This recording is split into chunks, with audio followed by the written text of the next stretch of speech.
Welcome to the unique classes. आज के online lecture में हम स्टार्ट करें प्रोबेबिलिटी। लेकिन प्रोबेबिलिटी चैप्टर समझने के लिए आपको कुछ बेसिक आईएमपी फैक्टर्स है वो आपको समझ में आने चाहिए। कुछ नहीं बेसिक है, एक बार मैं उसको समझाऊंगा, इसके बाद आप उसके ऊपर के क्वेश्चंस आराम से सॉल्व कर सकते हैं। देखो यहाँ पे कुछ कंडीशंस है जिसके ऊपर प्रोबेबिलिटी डिपेंड होती है। प्रोबेबिलिटी यानी कि पॉसिबिलिटी। तो यहाँ पे पहली कंडीशन आपको एग्जाम में आती है, ये रेयरली आता है। रेयरली यानी कि आया तो 1 मार्क मिले या तो नहीं आएगा। ओके, क्योंकि तो 1 पॉइंट टॉस कर रहे हैं तो यहाँ पे हेड और टेल आने वाला है, इतना कंफर्म है। यहाँ पे कोई वॉलेट वाला पॉसिबिलिटी नहीं रहेगा।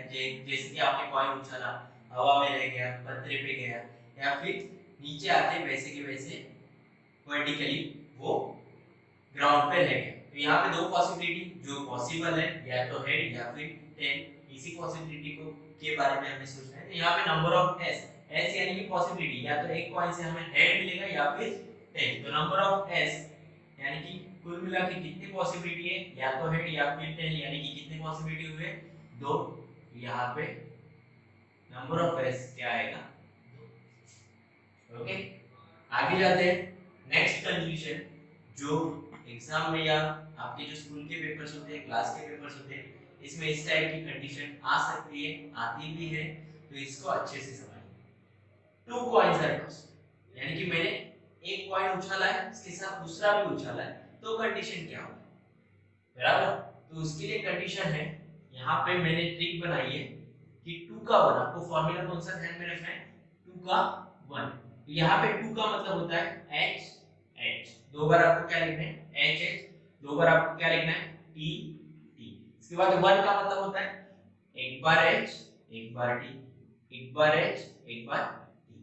तो ऐसे दो कॉइन के सेट बन रहे हैं, 1 2 3 4, बराबर। तो नंबर ऑफ s बन रहा है इज इक्वल टू।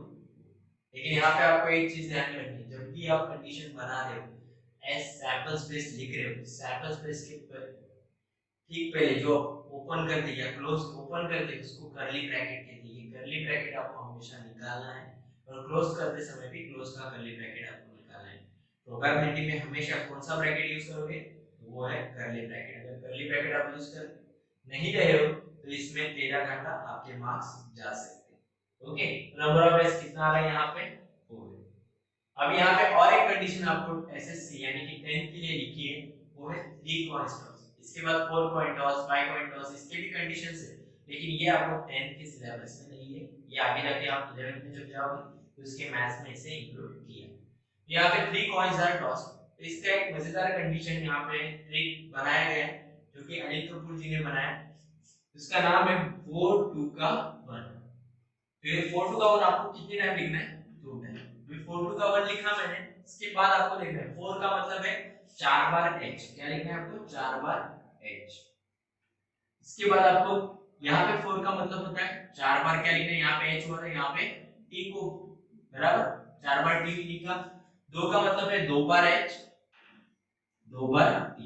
2 का मतलब होता है 2 बार h, 2 बार t। अब इसको फॉलो करें। 1 का मतलब मैंने बताया कि एक बार h एक बार t, एक बार h एक बार t। तो वैसे ही लिखते जाना है, एक बार h एक बार t, एक बार h एक बार t। सेम यहाँ पे फॉलो होगा। अभी देखो 3 कॉइन, तो 3 3 कॉइन के सेट बन रहे हैं, देखो बन रहे हैं कि नहीं, बराबर।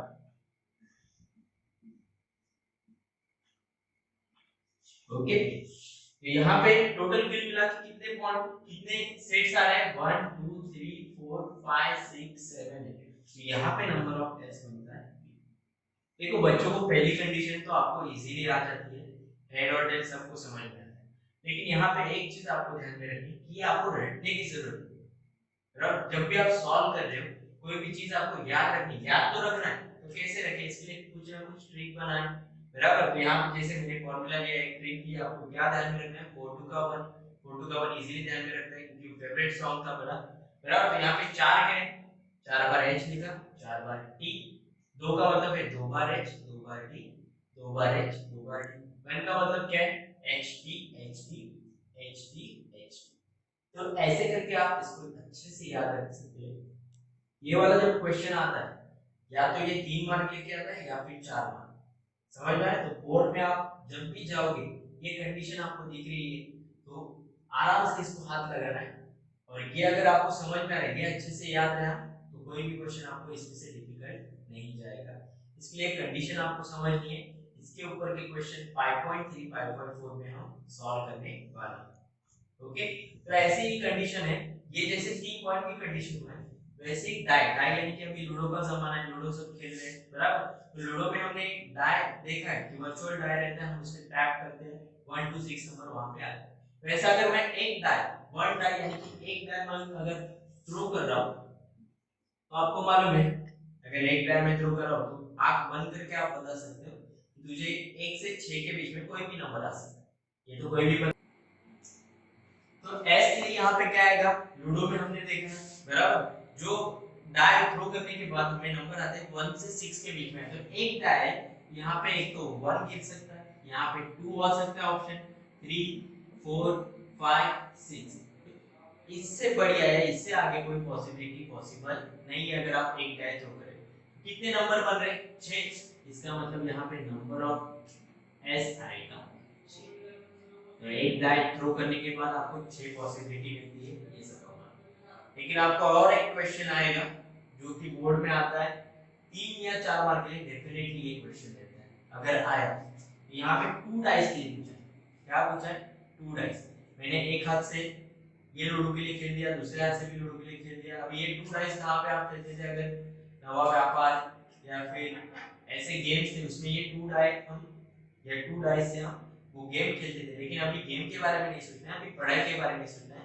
तो 2 डाइस थ्रो करने के बाद आपको एक सिंपल इजी उसका मेथड है, आपको इस हिसाब से ही लिखना है। जैसे अगर पॉसिबल है कि पहले डाई पे 1 आए तो दूसरे डाई पे भी क्या आ रहा है 1, पहले पे 1 है तो दूसरे पे 2 आ सकता है, पहले पे 1 है तो दूसरे पे 3 आ सकता है, पहले पे 1 है तो नेक्स्ट में 4 आ सकता है, पहले पे 1 तो 5 भी आ सकता है दूसरे पे, पहले पे 1 तो दूसरे पे 6।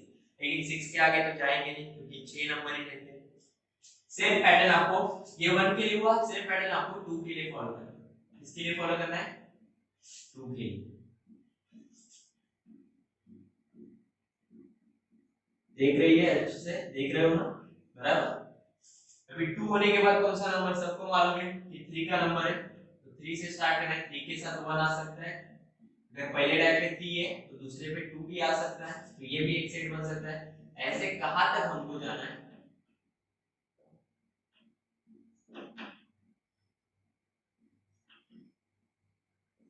ओके। 3 के बाद 4, तो इसके लिए देखो टाइम लगता है, लेकिन टाइम लग रहा है तो मार्क्स भी ज्यादा दे रहे हैं, इसलिए इसको हमेशा इजी है। कुछ सीखने का मेथड है, खाली आपका टाइम जाएगा लेकिन टाइम है तो मार्क्स भी ज्यादा लेके आएगा। इतना आपको ध्यान में रखना है।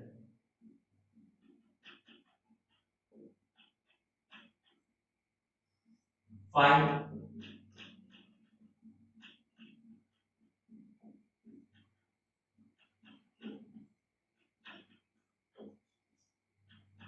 ये आपको टेक्स्ट बुक में भी है, लेकिन आपको जब भी क्वेश्चन आएगा तो ये पूरा लिखना पड़ता है। आप ऐसे डॉट डॉट करके लिख नहीं सकते। अगर डॉट डॉट करके लिखते हो, क्योंकि जो जो कंडीशन से इसको सॉल्व करना पड़ता है, तो वो कंडीशन अगर मिसिंग दिख रही है तो आपके मार्क्स कट हो जाएंगे।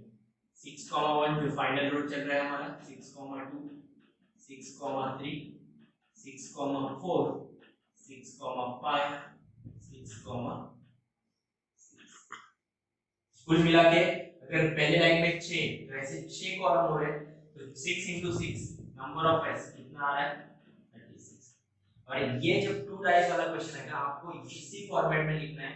टेक्स्ट बुक में भी इसी फॉर्मेट में दिए, आप लिख सकते हो कैसे भी, लेकिन क्या है कंडीशन जो ऐसे पूछते हैं इस फॉर्मेट में, जब हम क्वेश्चन लिखते हैं सैंपल स्पेस लिखते हैं तो कंडीशन सॉल्व करना आसान होता है। इसलिए इसी इसी फॉर्मेट में लिखना है। 1 to 6 फॉर्मेट में, 2 to 6 3 to 6 4 to 6 5 to 6 6 to 6 इसी फॉर्मेट में इसे मेंशन करना है। नंबर ऑफ एस यहां पे आता है 36। तो ये कंडीशन से हम 5.3 और 5.4 सॉल्व करने वाले हैं। इससे पहले हम 5.1 को स्किप कर रहे हैं क्योंकि वो नॉर्मली क्वेश्चन बेसिक क्वेश्चन है, पॉसिबिलिटी वाले क्वेश्चन है। वो कुछ 5 मिनट का वीडियो बनाकर मैं उसको सॉल्व कर दूंगा। लेकिन इसके बाद हम देखने वाले हैं 5.2। तो उसके लिए आपको पहले ये कंडीशन एक बार रिवाइज कर लीजिए, इसके बाद 5.2 के लिए हम आगे बढ़ते हैं। Thank you.